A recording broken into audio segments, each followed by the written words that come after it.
बातमी हिंगोली बाजार समितीमध्ये पावसामुळे हळद भिजलेली आहे। आताच्या घडीची हिंगोलीमधनं एक महत्त्वाची आणि मोठी बातमी आपण पाहतोय। हिंगोलीमध्ये विजांच्या गडगडाटासह अवकाळी पाऊस इथे बरसला आणि त्यामुळे हळदीचं नुकसान झालंय। माहिती जाणून घेऊयात। एपीएमसी मधून समाधान कांबळे हे जोडले गेलेले आहेत। समाधान, अचानक पाऊस आला आणि त्यामुळे हळद भिजली, शेतकऱ्यांची नेमकी काय भावना आहे, कारण प्रचंड नुकसान झालंय।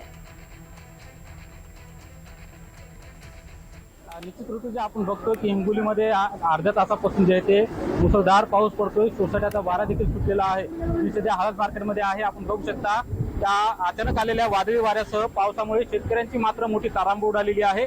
खरं तर आठवडाभरानंतर जे आहे ते हिंगोलीची बाजार समिती आता कुठेतरी सुरू झालेली आहे। मोठ्या प्रमाणात शेतकऱ्यांनी हळद केलेली आहे।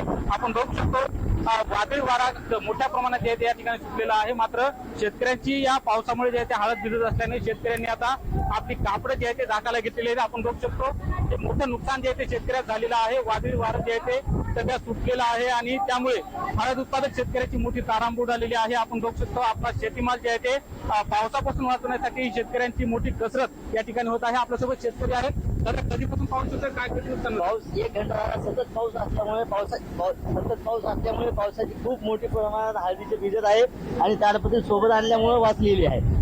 खूप मोठा पाऊस झाला, हवा पण आहे। आपण बघतोय की या ठिकाणी आपण बघतोय की या बाजूला जे ते हळदीच्या ज्या वाहनं आहेत त्याच्या रांगा लागलेल्या आहेत आणि या ठिकाणी शेतकऱ्यांनी ही हळद याचे झाकून टाकलेली आहे। मात्र ज्या शेतकऱ्यांची जे ते हळद आता सध्या लिलाव होणार आहेत, 1 तासानंतर या ठिकाणी हळदीचे लिलाव होणार आहेत, त्यातच शेतकऱ्यांनी या होट्यावर जे आहे ते हळद झाकून टाकलेली आहे। मात्र अचानक आलेल्या अवकाळी पावसामुळे शेतकऱ्यांची मोठी तारांबळ उडालेली आहे। आपण बघतोय या ठिकाणी प्रत्येक शेतकरी जे आहे ते आपला शेतीमाल वाचवण्यासाठी धडपड करताना दिसून येत आहे।